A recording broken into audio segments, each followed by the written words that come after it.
தலைமை பிஆர் படமாச்சு. 2 படத்துலயும் பயங்கரமா சிரிய வச்சாரு அப்படின்னு சொல்லிட்டு இந்த படத்துக்கு நாளே போய் உட்காந்துட்டோம் பார்க்கறதுக்கு. S it is dude.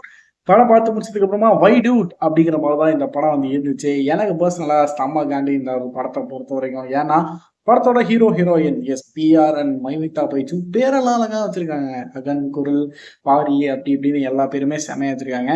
So அந்த வகையில் இந்த ஹீரோயின் ஒன்று சேர மாட்டாங்க அப்படிங்கிற விஷயம் தெரிஞ்ச உடனே எனக்கு செம்ம காண்டாயிடுச்சு. ஸோ அதுக்கு மேலே படம் பார்க்குறீங்க இன்ட்ரெஸ்ட் இல்லாமல் இருந்துச்சு. ஸோ என்ன பண்ணுறது, காசு கொடுத்துட்டோம் அவன் படத்தை பார்த்து தானே ஆகணும் அப்படின்னு சொல்லிட்டு தான் உட்காந்து பார்த்துட்டு இருந்தோம். அதுக்கப்புறம் நடந்த சீன் சீக்வன்ஸ் எல்லாமே முகம் சுருக்க மாதிரியான சீன் சீக்வன்சஸ் நிறையா இருந்தது. எனக்கு ரொம்பவே காண்டாச்சு. கூட கூட்டு போனாங்களாம் இந்த மாதிரி கேவலமா என்ன கூட்டாங்க, இது ஒரு படம்னு கூப்பிட்டு வந்துட்டியாடா அப்படின்னு சொல்லிட்டு. ஸோ நம்ம ஏஜ் பசங்கிட்டலாம் கேட்கும்போது நம்ம ஃப்ரெண்ட்ஸோட டிஸ்கஸ் பண்ணும்போது யாருக்குமே புரியல, ஒரு மாதிரி செட் ஆகல, செகண்ட் ஆஃப் எக்ஸாக இருந்துச்சுன்ற மாதிரி தான் சொன்னாங்க. பட் ஸ்டில் ஒரு கேங், அவங்க 8th ஸ்டாண்டர்டா 9th ஸ்டாண்டர்டா இல்லை 11th ஸ்டாண்டர்டான்னு என்னன்னே தெரியல. கண்டிப்பாக ஜென்சி கிட்ஸ் தான். ஸோ அவங்கெல்லாம் பயங்கரமாக இந்த படத்தை என்ஜாய் பண்ணிருந்தாங்க. தேட்டரில் ஒரு 100 பேர் நம்ம வயசு பசங்க இருக்கிறாங்க அப்படின்ற பட்சத்தில் 10 பேர் அந்த பசங்களாக இருக்கும் பட்சத்தில் அவங்க செமையாக வெயிட் பண்ணாங்க.